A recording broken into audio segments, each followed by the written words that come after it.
Le petit matin Sud Radio, 5h-7h, Benjamin Glaise. 6h40 Sud Radio, la vie en vrai, c'est une condamnation qui fait énormément réagir. Dans un village en Corrèze, un couple de pharmaciens a été condamné à une interdiction d'exercer de 6 mois. La raison, ils avaient vendu des médicaments à l'unité en dehors du cadre réglementaire. Ils ont fait appel de cette décision et dénoncent le système actuel. Bonjour Antoine Priou.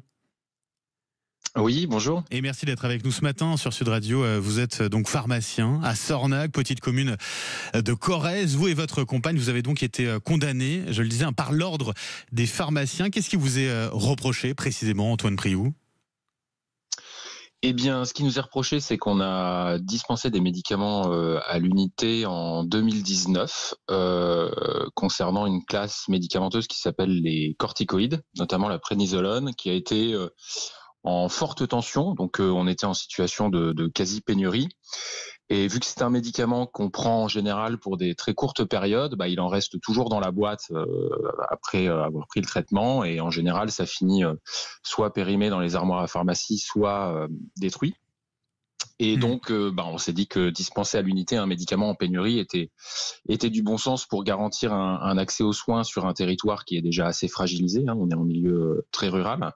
Dans une commune et de ce moins qui de nous est 800 reproché, habitants, c'est ça, ouais. Voilà, c'est deux petites communes sur le parc naturel régional du plateau de Millevaches. Et donc ce qui nous est reproché, c'est d'avoir en fait dispensé à l'unité. Alors après, on l'a fait pour d'autres classes médicamenteuses, pour d'autres raisons. Mais ce qui nous est reproché, c'est d'avoir dispensé à l'unité hors cadre légal. Avec toujours pour vous un objectif premier qui était celui de logique de santé publique. Oui, on l'a fait aussi. Donc déjà un accès aux soins sur un médicament en pénurie, ça permet d'avoir 2 personnes qui peuvent bénéficier du traitement au lieu d'une.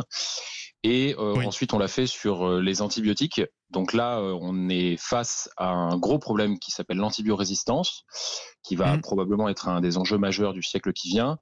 Et suite à une étude scientifique entre 2014 et 2017, on commençait à avoir des éléments de conclusion, on commençait à avoir de la littérature internationale. Et en fait, on s'est mis d'accord avec les prescripteurs, avec les médecins, parce qu'on travaille au sein d'une maison de santé pluriprofessionnelle universitaire, c'est-à-dire que on est en capacité de faire de la recherche, de faire de l'enseignement, de faire de l'encadrement de stagiaires en médecine.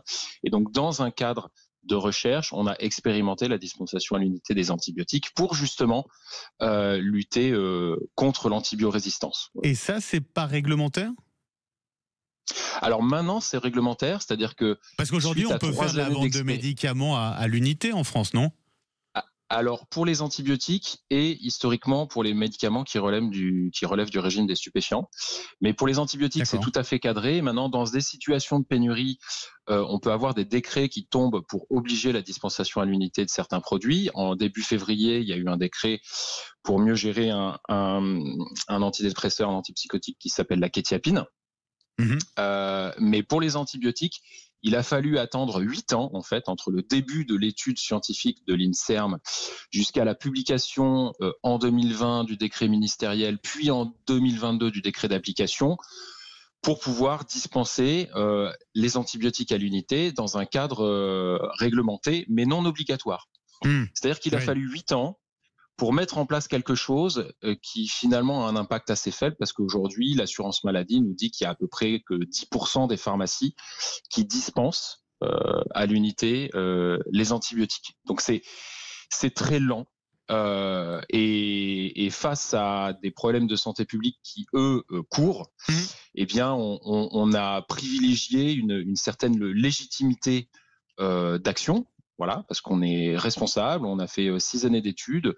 Être pharmacien, c'est être avant tout les gardiens des poisons, c'est ça notre fonction principale.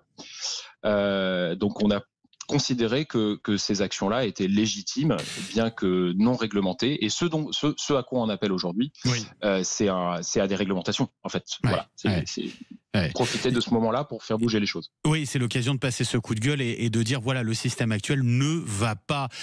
Donc vous avez fait appel de cette décision. Vous en êtes où aujourd'hui ? Tout à fait. Eh ben écoutez, on attend. On a bien, le Conseil de l'ordre régional de Nouvelle-Aquitaine a bien reçu notre demande d'appel. On est en attente d'une réponse de leur part.